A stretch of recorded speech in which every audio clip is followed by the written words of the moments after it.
क्या बताएगा रेट? मेरा 3.5 महीने का पैसा रोकेगा? रख, मेरी तरफ से दान है तुझे। और क्या बताएगा? मेरे को तू सीरियल से निकालेगा? I have already been replaced, thrown out in pregnancy. मैंने सोहेल को व्हाट्सएप पे ड्राफ्ट भेजा, अगर मुझे करना होता तो मैं उसी दिन इनको एफआईआर कर देती और लेट बाकी सब कर देती। लेकिन मैंने फिर व्हाट्सएप पे ड्राफ्ट भेजा कि मेरे को नहीं करना, मेरे को इनके लिए भी नहीं करना। I am grateful towards them and I am in a very neutral point of view. I am a very spiritual person, very Karma conscious. तो इनका इनका जजमेंट करने मैं नहीं बैठी हूँ। भगवान है जिसको जो करना होगा। I am praying for the highest good of everyone. Every single day मैं उनसे अभी भी दिल से माफी मांगती हूँ कि मेरी वजह से जो आपकी लाइफ में हो रहा है उसके लिए मुझे माफ करना। डिफेम करने की बात कर रहे हैं आसिफ जी को। हाँ, वो डिफेम देखते हैं, time will tell, truth will come out कि क्या होगा। क्योंकि मैं डिफेम जो कर रहे हैं उनको मालूम नहीं है, जब वो मेरे सामने आएंगे एक लाइन में उन लोग को बोलूंगी, उनके पैरों तले जमीन खिसकने वाली है कि वो डिफेम करने की बात कर रहे हैं। देखिए ना कैसे डिफेम करते, क्योंकि उनको एक एक जन को मालूम है, एक एक जन को मालूम है, उन्हें एक एक लफ्ज सही बोला है।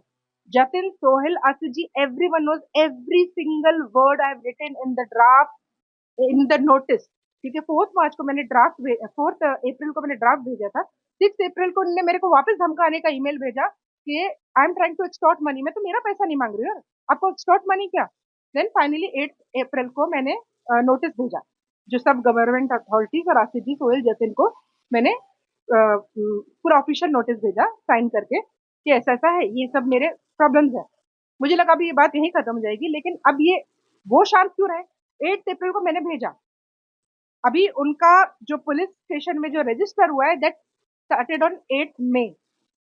तो 8 अप्रैल से 8 मई तक ये शांत क्यों थे? तब इनने क्यों नहीं बोला मुझे टर्मिनेट किया गया? तब इनने क्यों नहीं बोला ये डिसऑर्गेनाइज है, इनडिसिप्लिन है और हम ये काम ठीक से नहीं करती है? तब क्यों नहीं बोला? जब वो बात पब्लिक में आई, जब वो बात बॉम्बे टाइम्स में आई, जब वो दूसरे न्यूज में आई, I am very thankful to media who is just taking out the truth, because ये बहुत जरूरी है। और कुछ जो फालतू जो कुछ चैनल्स हैं जो इस तरीके की बातों को बढ़ा रहे हैं कि आसिफ जी ने मेरे साथ यौन संबंध बनाए, ऐसा कुछ नहीं है। आसिफ जी ने ओनली वर्बल चीजें बोली हैं। तो प्लीज बिना मतलब की किसी की गरिमा को भी ठेस मत पहुंचाइए और सही बात को आगे बढ़ाइए। हाथ जोड़ती मैं ये। नेक्स्ट स्टेप क्या होगा?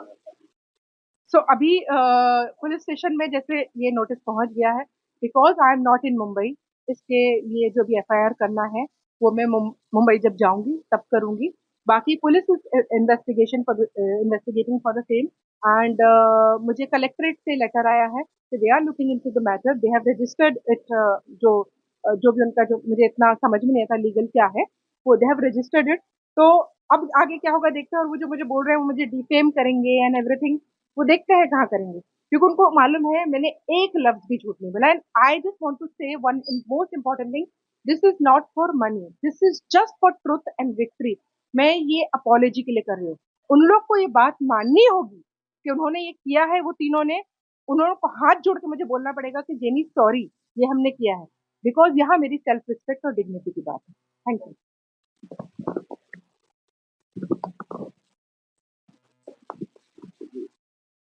सो मेरे ब्रदर की डेथ हो गई एंड फिर आशीष जी ने मुझे ऑफिस बुलाया, उन्होंने मुझे ऑफिस आने के लिए बोला। मैं गई तो मैं रो रही थी काफी, क्योंकि बहुत ऐसा हालत खराब थी। तो आशीष जी ने सोहेल को बुलाया और आशीष जी ने बोला कितने दिन ये नहीं एबसेंट थी? तो मैंने बोला कि आशीष सोहेल ने बोला कि 7 डेज। तो आशीष जी ने बोला इनको 7 डेज के पैसे दे दो, मतलब फ्री में दे दो, इनने काम नहीं किया था। तो एंड मैंने आशीष जी के पैर छुए, मैंने बोला, मैं बहुत रोई, मैंने उनके पैर छुए। सोहेल भी वही था। आफ्टर दैट मुझे 2 बार सोहेल ने टॉन्ट मारा, इनका भाई मरा ना, पैसे हमने दिए, इनका भाई मरा ना, पैसे हमने दिए। आई वाज टेकन अबैक कि क्या है यार, क्या ह्यूमैनिटी है? मतलब मेरा भाई मर गया, आपको उसकी वो तो चलो, आपको क्या करना है, बट आप उसके लिए बार बार सुना रहे हो। एंड आसिफ जी ने अ, अ, अ, उसके बाद नेक्स्ट मतलब नवंबर था ना, अक्टूबर नवंबर, और नवंबर में मुझे 5 दिन काम करा के वो पैसे वसूल भी करने, मतलब 5 दिन मुझे सिर्फ बुलाया। कमिंग टू अब जो मेन इंसिडेंट हुआ है 7 मार्च 2023 को, तो मैंने 6 मार्च को मेरे डायरेक्टर को बोला था कि 7 मार्च को होली है, अपनी जो दुल्हन है, मुझे हाफ डे चाहिए। तो मैंने मतलब मेरे एसोसिएट डायरेक्टर को बोला था, तो उसने बोला कि हाँ मैम हो जाएगा, मैं हर्षद सर से बात करता हूँ। तो फाइनली मैं जतिन जो है, जो हमारा एग्जीक्यूटिव प्रोड्यूसर है, उनको बोलने गई कि ऐसा था कल मुझे हाफ डे चाहिए है, नहीं होगा तो 2 घंटे भी मिलेगा तो चलेगा। तो जतिन को जैसे मैं बोलने गई तो उसने ऐसा किया, मतलब जाओ अभी टाइम नहीं है मेरे पास। एंड शाम को उसने पैकअप के टाइम पे मुझे बोला कि कल आपका 7 o'clock फर्स्ट शॉट, मतलब 7 o'clock मुझे पहुंचना पड़ेगा। तो मैंने बोला 7 o'clock, तो मैंने ऋषि की तरफ इशारा किया, तो ऋषि ने बोला डोंट वरी, मैं कर लूंगा, आपको छोड़ दूंगा जल्दी। तो ऋषि को मैंने बताया हुआ था कि मेरे को एनिवर्सरी इंपॉर्टेंट नहीं, मेरी बेटी के साथ 2 घंटे होली खेलना है। That is the most important thing in my life, क्योंकि मैं साल भर होली के लिए वेट करती हूँ। 11 से 1 बजे हमारे यहाँ होली होती है। तो ऋषि ने बोला हाँ हाँ कर दूंगा। इस 7th मार्च को ऐसा टाइम निकलता गया, ऐसा समझ में आया वो कर ही नहीं रहे। मैंने हर्षद सर को फोन करके बोला, बोले हाँ तुम आ जाओ दूसरे सेट पे, देखते हैं अपन करते हैं क्लोज। फाइनली उन लोग नहीं कर रहे थे। मैंने बोला कि सर, हर्षद सर को बोला, मैंने कहा सर आप मेरा क्लोज ले लो। उन्होंने बोला आप तुम्हारे 8 को आर्टिस्ट रेडी नहीं है, एक जन का ट्रैक कुछ फट गया है, एक जन दूसरे सीन में। मैंने कहा सर मेरा क्लोज ले लो। तो बोले नहीं, नहीं चलेगा, तो 2 शॉट ही चाहिए मुझे। मैंने कहा सर आप क्लोज छोड़ दो मेरा, मैं कौन सा जेठालाल हूँ कि आप मेरा क्लोज एक नहीं लोगे, जरा सा तो फर्क पड़ेगा। नहीं, नहीं कर सकते। मैंने कहा सर मेरे को कल सुबह 7 o'clock फर्स्ट शॉट बुला लो, नहीं चलेगा। मैंने कहा सर अभी 11 बज रहा है, आप मेरे को, मैं आपको 2 बजे आके मिलती हूँ, नहीं चलेगा।